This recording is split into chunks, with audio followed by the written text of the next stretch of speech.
Just want to talk about the Granada and things before you go.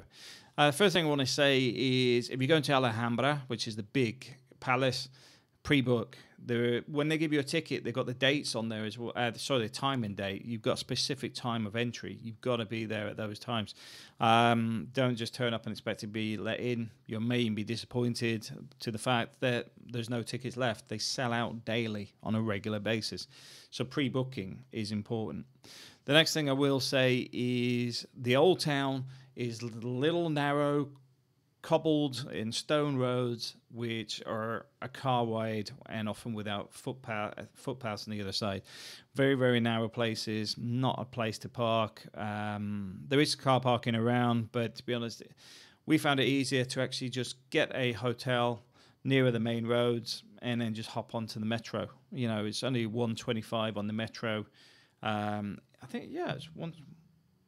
No, it wasn't. €3, I think it was per person.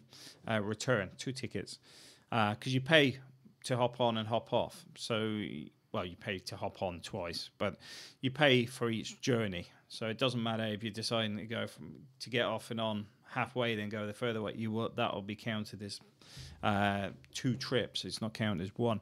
So bear that in mind. But it's not expensive. It's only like €1 something. The ticket machines, be aware that they don't always take notes, because I don't know if it's because it was the bank holiday that they were full, but they wouldn't take any notes whether to pay in coins. But the point being is that it's pretty easy to use. And once you've got your ticket at the terminals, because the terminals are at the tram stops, the metro stops, and then you just go onto the tram, and where you hold on the tram, you know, we're standing up, there's a little terminal. You just hold your ticket against that, and it'll just beep, and it'll deduct one of your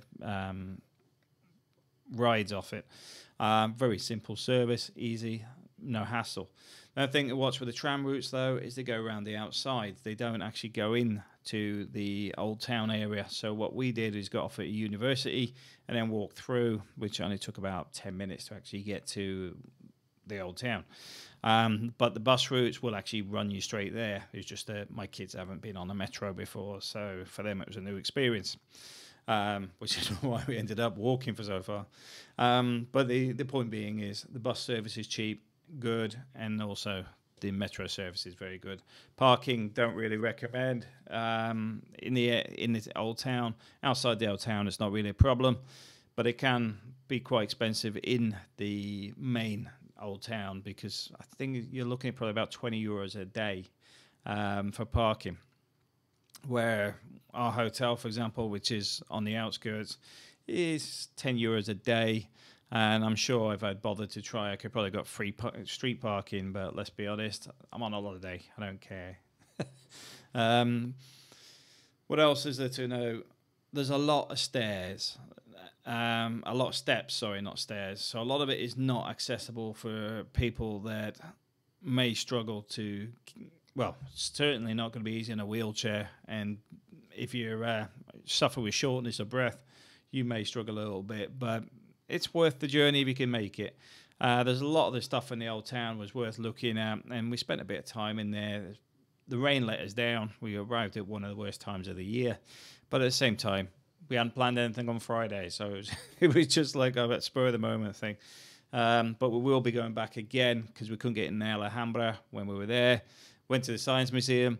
The Science Museum was closed because it's Father's Day, so we've got to do that again as well. So there's another 2 days that we're going to spend in there. But the thing is, now we know where to go, what to expect, and to be honest, if we're going to go back twice, it shows you it was worth the visit. Plenty of places to eat. There's food places all over the place.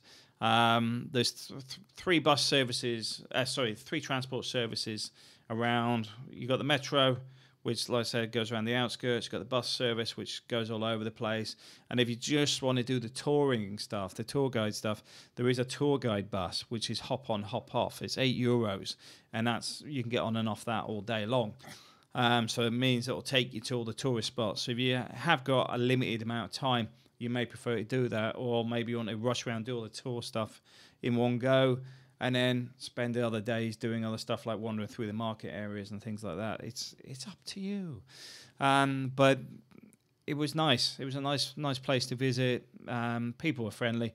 And I'll tell you what was funny. I was talking to my son's friend's mother on Friday. It was Friday.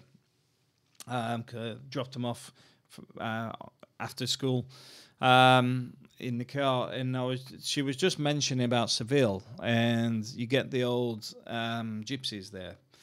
And just as I've been out all day, and we're just walking past the cathedral, and I was just thinking, because she was on about the gypsies putting curses on you if you don't buy the stuff off them. They'll come in, give you flowers or something, then expect you to pay for it, and when you don't, they curse you. Well, I was just thinking, I was taking pictures of the cathedral, and I was just thinking, you know what, I haven't seen any of these people, and then lo and behold, a old woman walks up to me and tries to give me a piece of it was a herb. I can't remember which herb it was, but she took about 5 attempts to tell her I'm not buying it. But the whole point is, it was just funny because I was literally just looking up, taking pictures of the cathedral, and lo and behold, right next to me, here, this is for you. But not really a big problem compared to other places I've been. I don't think it has the same pickpocketing problems as probably Barcelona or that, but just do a bit of due diligence. Keep money safe, especially if you're wandering around with cameras like me. I've got a camcorder in one pocket, a 360 camera in another pocket, and then I'm taking pictures with my phone as well. Just be aware that you may stand out because people know you're busy doing other stuff around you. But definitely worth a visit, definitely worth going in better weather. So check the weather, make sure you go in when it's dry, because the Alhambra will be amazing when it's in the right weather. And I'm looking forward to going back again. I know exactly what to expect, where to go in at now. But I would recommend maybe getting a hotel outside the place, or if you want something a bit cozy and going in on a bus or something, or getting a train there. I would recommend getting one of the Airbnb accommodations, which have a lot of places in the old town, which means you're amongst the restaurants, you're not far from the Alhambra or any of the other sightseeing projects. You're right amongst it. And there's some great places on Airbnb with roof terraces and stuff for going up there and just like chilling with a bottle of wine, enjoying the view. But while we were there, it rained for the whole weekend pretty much. Although it was nice to see snow on the peaks. That's what I will say. I was hoping we'd see some snow on the way back for the kids, but nothing less than 20 miles away. But it was a bit sad. But anyway, I hope you found it useful. But yeah, well worth the trip. Thanks for watching.